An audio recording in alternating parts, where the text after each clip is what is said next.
que você precisa esperar do primeiro trimestre da sua gestação? Provavelmente, se você clicou nesse vídeo é porque você está aí no início da sua gestação ou está tentando engravidar. E se você for como eu, você quer sempre saber tudo que pode acontecer, né? Então eu sou assim. Eu tô vendo uma situação, eu vou pesquisar sobre ela, porque eu quero saber quais são as opções, o que pode acontecer, o que não pode acontecer, para eu poder me preparar, enfim, para poder passar por aquela situação e entender se tá fazendo sentido, se não tá fazendo sentido. Oi, gente! Sejam muito bem-vindos de volta a mais um vídeo aqui do canal. Meu nome é Gabriela, eu sou mãe de 2 meninos. O meu mais velho tem 6 anos, o meu mais novo tem 4 anos. Ano passado eu perdi uma gestação com 8 semanas e eu estou grávida agora de 17 semanas. Eu vim compartilhar com vocês algumas experiências e também dar algumas dicas para vocês do que você precisa esperar do primeiro trimestre da gestação. O que pode acontecer? Esse meu primeiro trimestre de gestação, falando especificamente dessa gestação, foi bem conturbado, porque aconteceram várias coisas que não me aconteceram nas minhas outras gravidezes. Por exemplo, eu tive descolamento de saco gestacional, eu tive muito enjoo, muita náusea, eu também passei bastante mal com relação à falta de ar, indisposição, muito sono. Então, assim, eu praticamente dei um check em todos os sintomas de gestação aí inicial, né? Eu descobri essa minha gestação no comecinho de maio, bem ali nos primeiros dias de maio. Eu não estava planejando ter uma gravidez, mas eu também não estava evitando. Eu coloquei na mão de Deus e falei, se Deus me mandar é porque Ele quer que eu tenha. Mas eu tinha uma meta de ter filhos no máximo até 30 anos. Depois dos meus 30 anos, eu não vou ter mais filhos. Então, faltando 2 meses aí pra eu ter 30 anos, pra eu completar 30 anos, eu engravidei pela 4ª vez. No começo da minha gestação, quando eu descobri ela com 4 semanas. Como todas as minhas outras gravidezes, eu descobri muito cedo. Eu sempre descubro as minhas gestações, assim, muito cedo. Praticamente depois da concepção eu já tenho umas desconfianças que eu posso estar grávida. Por quê? Porque, primeiro, eu conheço muito bem o meu corpo. Então, eu já entendo alguns sinais que meu corpo dá, né?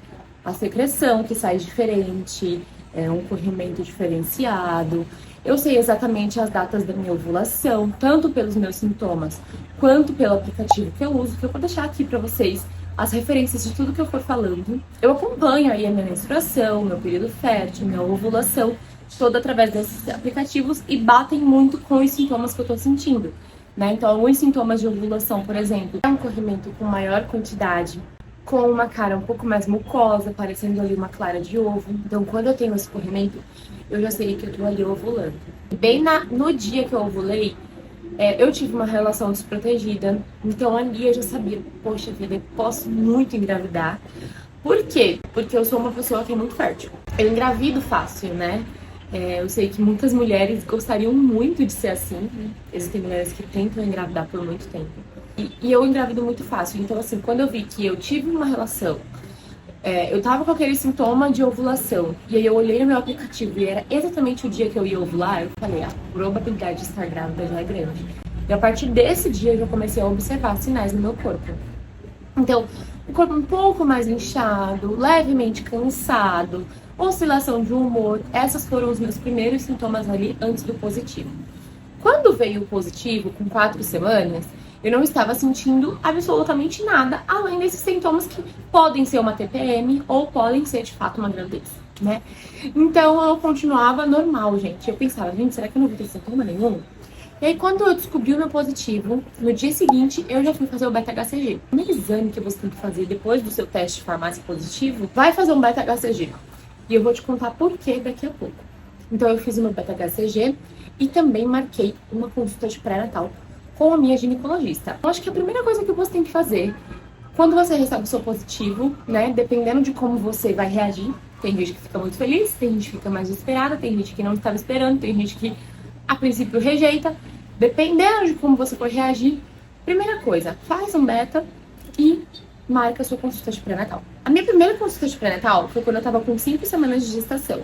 Então eu peguei o resultado do meu beta-HCG, que na época tinha dado 200 e pouco. Então é um beta-HCG baixo, né? Não é um beta-HCG super alto. É confirmado em gestação, muito inicial, como de 3 a 4 semanas, mas ainda baixo. Quando eu fui na médica, eu já levei esse beta pra ela. Então ali eu iniciei o meu processo de pré-natal. Ela me passou os exames do primeiro trimestre, Lembrando que uma gestante, ela faz exames periodicamente, a cada 3 meses. Então, nós dividimos a gravidez como primeiro trimestre, segundo trimestre e terceiro trimestre. Todos os trimestres a gente faz aí um check-up, uma bateria de exames para ver se tá tudo bem com as vitaminas e com o nosso corpo. Então ela me deu todas as guias para eu poder fazer esses exames e também ela me deu a primeira guia de primeiro ultrassom inicial de primeiro trimestre.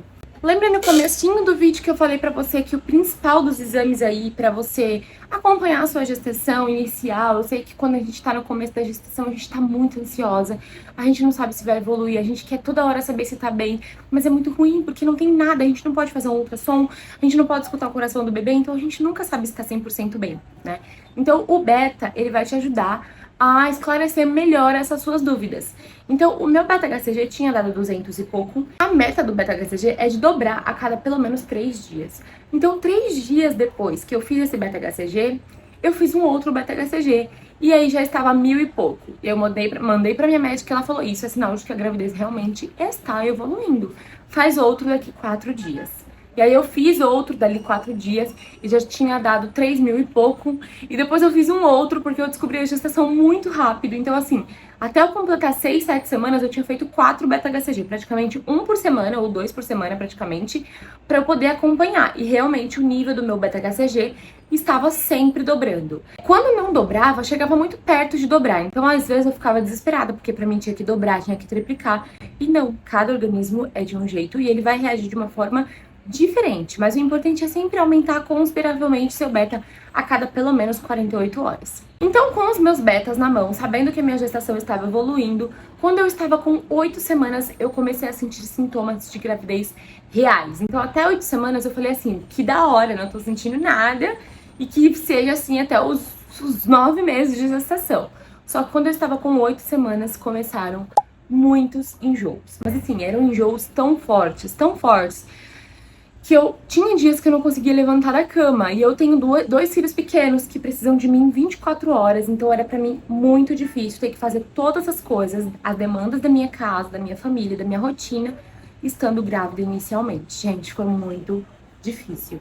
E aí um dia eu acordava um pouco melhor do que o dia anterior e eu pensava, será que tá tudo bem com o bebê? Será que a gravidez está evoluindo? Essas paranoias que a gente tem quando a gente tá no começo de gestação mexem muito com a gente. E muitas delas atrapalham o nosso emocional, fazendo com que a gente sinta muito mais sintoma do que a gente está sentindo, que a gente se prostre, que a gente fique preocupada a ponto de não querer levantar com medo de algo acontecer com o nosso bebê, especialmente se você já veio de perda gestacional igual eu, né? Ano passado eu tive uma perda, então essa é a minha próxima gestação depois de uma perda gestacional. Então pra mim tudo era sinônimo de ter muito medo. Eu ia fazer xixi toda hora e eu limpava olhando se tinha sangue, investigava ali no papel pra ver se tinha sangue. Às vezes eu nem queria fazer xixi, mas eu ia no banheiro só pra poder me limpar e ver se saía sangue. Foi muito ruim esse começo, gente, foi muito ruim mesmo. E aí o que minha médica tinha me dito era, eu vou te dar a guia de você fazer a sua ultra, mas você não vai fazer ela antes de 8 semanas. E de fato, gente, eu já fiz uma ultra nas minhas outras gestações, assim que eu descobri a gravidez, com 4, 5 semanas, e foi a pior experiência da minha vida, porque o médico falou pra mim, olha, não tem bebê nenhum aqui, provavelmente você abortou. E aí eu fiquei remoendo aquela sensação, até de fato conseguir ver o embrião. Então, o ideal é você fazer... Dizem que a partir de 6 semanas e meio, já dá pra ver, mas eu não arriscaria. Eu só fiz a minha ultra com 9 semanas, porque eu falei, eu vou esperar, eu vou sofrer, mas eu quero chegar lá e eu quero ver meu neném, eu quero ouvir o coração, eu quero saber tudo que eu puder saber nesse período de gestação. Então eu esperei até 9 semanas e continuando sentindo esses sintomas. Com bastante náusea, tudo me enjoava, o cheiro de qualquer coisa me enjoava. Eu fiquei com muita raiva do meu esposo, eu fiquei com raiva da minha casa. Gente, foi horrível. Até que chegou o dia da ultra, então foi eu, meu esposo e nossos 2 filhos pra ver a ultra, né? E a primeira ultra é muito delicada. Por quê? Porque é onde você vai saber se o seu bebê evoluiu, se ele tá no lugar certo, se tem algum tipo de descolamento, se o coração vai estar batendo, se vai apresentar sinais vitais. Então não faça como eu de levar uma plateia, especialmente se o seu bebê vai ter irmãozinhos. Eu levei eles porque de fato a gente não tem ninguém aqui para deixar as crianças, mas eu sabia que poderia ser perigoso levar eles. Quando a gente chegou no consultório, a minha ideia era eles ficarem do lado de fora, a médica falando que estava tudo bem, eles entrassem. Mas na hora, sabe, do vamos ver ali, a médica já fez todo mundo bem-vindo, acabou que entrou todo mundo na sala. E aí eu fiz a minha ultra gestacional, minha primeira ultra do primeiro trimestre, e foi legal demais, sabe? O bebê tava lá, tava implantado certinho. A gente ouviu o coração, a médica mostrou para os meninos, olha, o coração do irmão de vocês ou da irmã, a gente não sabe o que é e tal. E ela colocou ali o coraçãozinho para tocar, eles ouviram, então foi bem especial, sabe? Foi aquele, ai, sabe, aquela agonia que eu tava segurando há 5 semanas, porque eu não sabia, desde o dia que eu descobri com 4 semanas, até o dia da ultra, eu tava agoniada, tava passando mal, tava, sabe, aflita pra saber se tava tudo bem, se tinha vingado, se tava na trompa, se tava no lugar certo. Então, quando eu vi aquele bebê com o coração batendo, sabe, sinais vitais presentes, implantado no local certo, eu tirei um peso das minhas costas. Mas, como nem tudo são flores na nossa vida, a médica falou, tá tudo bem, porém, você está com um descolamento de saco gestacional de 19 milímetros. É um descolamento grande. Eu falei, poxa vida, e agora? Ela falou assim, olha, o risco de você perder esse bebê ainda existe. Então, gente, eu queria muito falar com você, mãezinha, que começou agora o primeiro trimestre. Pode parecer duro o que eu vou falar, mas existe muito risco da sua gravidez não evoluir. Assim como a maioria das gestações evoluem e dá tudo certo, existe chance de não evoluir. E por que eu tô falando isso? Porque eu passei por isso, sabe? E eu achava que depois de ter tido 2 gestações super saudáveis, filhos lindos e maravilhosos, eu nunca ia passar por um aborto e eu passei. Então, assim, não é normal, mas é comum. É o que os médicos sempre falam. Pode acontecer. A natureza, ela sabe, ela já saberia que aquele bebê seria um bebê que poderia vir com algum problema, sabe? Como a gente vê, né? Sem cérebro, que não sobreviveria depois do parto. E ela mesma já fez questão de expelir. Então, assim, essa primeira fase da gestação é muito sensível. Se você tá assistindo esse vídeo agoniada, com medo, sinta-se abraçada, porque todas as mães passam por essa agonia que você tá passando. Você não tá sozinha, tá? Você não é a única que sente esse medo. E às vezes você vai compartilhar com alguma pessoa, com seu marido, com a sua amiga, com a sua mãe, e as pessoas não entendem o que você tá sentindo. E falam, ai, para de besteira, tá tudo bem. E você ali querendo guardar aquela gravidez pra você, com medo de dar alguma coisa errada. Sinta-se abraçada, porque não tem muito o que a gente fazer. A gente tem que realmente esperar. Então o médico falou, quando ele viu o meu descolamento, que havia possibilidade ainda de perder o bebê, mas que quando se tem um descolamento gestacional, mas ainda assim há batimentos cardíacos, quer dizer que a chance cai, a chance de perder o bebê cai para 10%. Então, assim, se você viu o seu bebê lá, tem o descolamento, mas não tem batimento cardíaco, você não conseguiu ouvir por algum motivo, é motivo de se preocupar. A chance aí de perder o bebê dizem que é de 50%. Mas se você teve batimentos cardíacos e tá com descolamento, a chance cai, assim, é 90% de chance que a sua gravidez prossiga tranquilamente. No descolamento, você pode ter pequenos escapes de sangramento. Sempre que tiver algum sangramento, você precisa contatar o seu médico, ou o seu corpo mesmo vai cicatrizar aquele hematoma e a sua gravidez vai seguir normal, como aconteceu comigo. E aí foi isso, gente. Eu voltei pra casa com o diagnóstico de saco gestacional descolado, né? E com o mandato aí de repouso. A minha médica, eu fiz uma ultrassom com uma médica de um laboratório, mas a minha médica de pré-natal, ela disse que não era um repouso tão absoluto. O que ela me pediu pra não fazer mais? Treinar, em hipótese alguma. Eu faço natação, então ela pediu pra eu parar de fazer natação. Serviços muito pesados de casa, como lavar chão, coisas assim também não. Mas assim, fazer um almoço, cuidar do seu filho que já tá grandinho, que já anda e tal. Tudo tranquilo, não precisei ficar deitada, prostrada o tempo todo. Não fiquei mesmo, né? No mesmo tempo que eu tava grávida, uma amiga minha, né, na verdade uma seguidora minha, ela também estava grávida e a gente ali tava trocando figurinhas sobre gravidez. Quando eu descobri o meu hematoma, ela também descobriu um hematoma no dela. E a gravidez dela, infelizmente, não conseguiu. Então, assim, não é motivo pra você entrar em pânico, mas é motivo pra você ter atenção e cuidado. O que eu usei pro hematoma? Eu tomei Ultrogestan. que é uma medicação intravaginal, você pode tomar pela boca, mas a minha médica pediu pra eu fazer intravaginal. E eu usava de manhã quando eu acordava e de noite quando eu ia dormir. Onde você coloca, introduz o comprimido lá dentro.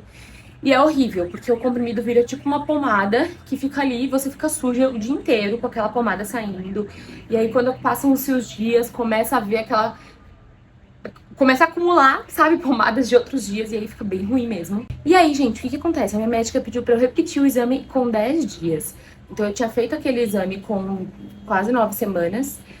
E ela pediu pra eu repetir com 10 dias. Então, mais ou menos com 11 semanas eu consegui marcar uma outra ultra. E quando eu cheguei lá, o meu hematoma não estava mais lá. Tinha colado, o bebê estava super saudável. Ouvimos o coração dele e tudo mais. Então foi muito bom. Eu senti uma alegria muito grande. E aí eu decidi, então, fazer sexagem fetal. Eu não queria fazer sexagem fetal antes do descolamento ficar tudo bem, porque eu pensava, se eu perder esse bebê, eu não vou querer saber se ele é menino ou menina. Prefiro deixar como tá. Então, eu fiz o meu repouso, tomei a minha medicação que eu precisava tomar e segui assim. Quando eu fui fazer a ultrassom com 11 semanas, que a médica olhou lá e falou, olha, realmente não tem mais descolamento nenhum, tá tudo coladinho. Aí eu relaxei e falei, vou fazer sexagem fetal. E aí a gente fez sexagem fetal e eu fiz um chá revelação bem íntimo, só pra minha família mesmo, e descobrimos que o nosso bebê é um terceiro bebê menino. Então eu estou grávida do meu terceiro menino. Se você quiser descobrir o sexo do seu bebê rápido, a partir de 8 semanas você pode fazer sexagem fetal, que já é seguro pra você descobrir o sexo do seu bebê. Se você não quiser desembolsar esse valor, porque é um exame, né, salgadinho, a gente teve que pagar 250 ou foi 200 reais, mas eu sei que tem lugares que é bem mais caro também. E convênio geralmente não faz esse exame, você tem que fazer particular. Agora, se você tá leve, não quer saber o sexo, quer esperar, com 13 semanas, 12 para 13 semanas, na morfológica, você consegue receber um palpite. Alguns médicos são bem queridos e fazem um palpite. Nos meus outros 2 filhos, eu recebi o palpite do sexo na morfológica e estava certo. Mas para confirmar mesmo o sexo do seu bebê, é com 16 semanas. Se você não estiver com pressa, pode esperar o exame de 16 semanas. Agora, se você estiver com pressa, quiser saber logo, quiser fazer chá revelação, aí a partir de 8 semanas você já pode fazer. Eu fiz o meu com 11 semanas e deu tudo certo. Logo após o nosso chá revelação, eu fui fazer a morfológica de primeiro trimestre. E o que é a morfológica de primeiro trimestre? Bom, gente, é um exame que você faz, que é um dos exames mais importantes da gestação, se não o mais importante, que é um exame que detecta possíveis síndromes que o seu bebê possa ter. Então eles fazem algumas medições, vê se o osso nasal está presente, porque a falta do osso nasal ou ele muito pequenininho pode ser um indício de síndrome de Down. Medem o tamanho da nuca também para ver outras síndromes que o seu bebê possa ter. Então, por que tem que ser nesse tempo? O ideal é você fazer de 12 semanas a 14 semanas. Eu fiz o meu com 12 semanas e alguns dias. E aí, por quê? Porque o bebê precisa estar num tamanho específico para eles conseguirem medir o tamanho certo com precisão. Então, você não consegue fazer a morfológica de primeiro trimestre antes. E você também não consegue fazer depois, porque depois o seu bebê já cresceu e já não dá mais pra medir esses ossos importantes. E aí, nesse meu morfológico, o Matias estava perfeito. Tanto que a médica falou, vocês já sabem o sexo? Fizeram sexagem? A gente falou que sim. Ela falou, não me fala o sexo, porque eu quero olhar aqui e eu vou dar um palpite pra ver se tá certo. E aí, quando ela olhou, ela examinou e falou assim, olha, meu palpite seria um menino. E eu falei, realmente, doutora, é um menino. E aí... ela examinou ele, tava tudo bem, o útero tava tudo bem, tava tudo muito bem. Só existia uma coisa, sempre tem, né? Aquele 1% vagabundo. Então, existia uma coisa que não estava bem. Na minha placenta, uma artéria está entupida, está obstruída. E alguns estudos atuais revelam que essa característica na placenta pode sinalizar pré-eclâmpsia. Então, assim, gente, a importância de você fazer um exame morfológico de qualidade. Nas minhas outras gestações, eu nunca fiz um exame morfológico com Doppler, que media colo do útero, que media a saúde da sua placenta. Essa foi a única vez que minha médica pediu esse exame tão completo. Então, assim, se você for fazer a morfológica, pergunta pra sua médica, vou fazer a medição de colo de útero, vai ver a saúde da placenta ou é só o bebê? Eu queria que fosse um exame mais completo. Aqui na minha cidade, João Pessoa, a gente pagou R$ 450 pra fazer a morfológica completinha dessa forma. Lembrando que todo o meu processo de parto, de pré-parto, de pré-natal, eu estou fazendo particular, então eu pago tudo, tá bom? Depois eu vou fazer um vídeo contando pra vocês aí tudo que eu tenho gastado nesse processo todo. E aí, eu paguei R$ 450 e esse exame saiu perfeito. Só que o que acontece? Ela pediu pra que eu repetisse o exame. Não basta ter que gastar, tem que gastar de novo. Repetisse o exame com 17 semanas no caso. Essa semana eu já vou fazer. Pra ela verificar novamente essa veia. E estando realmente obstruída, com risco de pré-eclâmpsia, porque essa veia obstruída pode causar, né? É uma das questões que dá pré-eclâmpsia nas mães, que é uma doença quando a pressão da mulher sobe muito, que pode ser fatal tanto para a mãe quanto para o bebê. Se realmente a minha artéria estiver obstruída e houver esse risco aumentado de pré-eclâmpsia, eu vou tomar uma medicação. Essa medicação vai ser AS até o final da gestação. A importância da gente fazer a investigação correta e ter a possibilidade de fazer os exames completinhos, todos os exames do pré-natal, para evitar qualquer coisa que possa acontecer com você e também com o seu filho. Falando sobre corpo, no meu primeiro trimestre de gestação, eu engordei só 1,5 kg, 1 kg e pouquinho. Foi muito bom, mas já nesse segundo trimestre, que eu vou fazer um diário depois só do segundo trimestre, eu já engordei um pouco mais, né? Então, tudo depende de mulher para mulher, como você vai estar se sentindo. Eu tive muita náusea no começo da gravidez, então eu acho que isso facilitou com que eu não engordasse tanto. Mas agora eu acho que eu vou precisar tomar um pouco mais de cuidado com relação a peso. Medicações autorizadas para minha gestação e que geralmente são autorizadas para gestações no geral, lembrando de sempre consultar o seu médico. No início da gestação, assim que eu descobri, a minha médica passou para mim o folato, que é nada mais nada menos do que o ácido fólico. Eu tomei o ofolato até mais ou menos 8 semanas e quando eu completei 8 semanas, eu comecei a tomar o Gestan Gold, que é uma vitamina polivitamínico para o período da gestação e amamentação. Eu tomei nas minhas outras 2 gestações. Ele é uma vitamina ótima, muito completa, então assim, não me enjoou, que é importante também. E aí, o que acontece? Nos meus exames do primeiro trimestre, meu organismo veio com uma pequena deficiência de vitamina B12 e ferro. Não estava baixa, mas estava muito no limite. A médica falou que a tendência é abaixar no começo da gestação. Então, eu já também estou suplementando o ferro e a vitamina B12. São essas 3 vitaminas que eu tomo todos os dias. Ferro, o Ogestan Gold e a vitamina B12. E elas fazem parte aí da minha rotina no dia a dia. Quando eu sinto dores de cabeça, dores nas costas, que eu tô sentindo bastante agora no segundo trimestre, então eu só posso tomar paracetamol. É a única coisa que a grávida pode tomar. Gente, fala com sua médica, mas paracetamol, e se eu sentir cólicas abdominais, Buscopan. É isso que eu posso tomar. Gente, eu vou encerrar o vídeo por aqui, porque senão ele vai ficar muito longo, mas eu espero muito que eu tenha sanado sua dúvida, confortado seu coração. Eu fico emocionada porque depois que a gente perde um bebê, eu entendo mais as outras mães, sabe? Que estão tentando engravidar ou que perderam já algumas gestações. Porque a gente sente a dor, né, dessa mãe. Quando uma mãe perde um filho, todas nós perdemos um pouquinho. Mas é isso, gente. Vem aqui pro canal, se inscreve pra acompanhar a minha gestação e também outras coisas que eu falo sobre vida saudável, vlogs e viagens, que é uma das minhas paixões. E a gente se vê no próximo vídeo, tá bom? Um beijo, até mais. Tchau!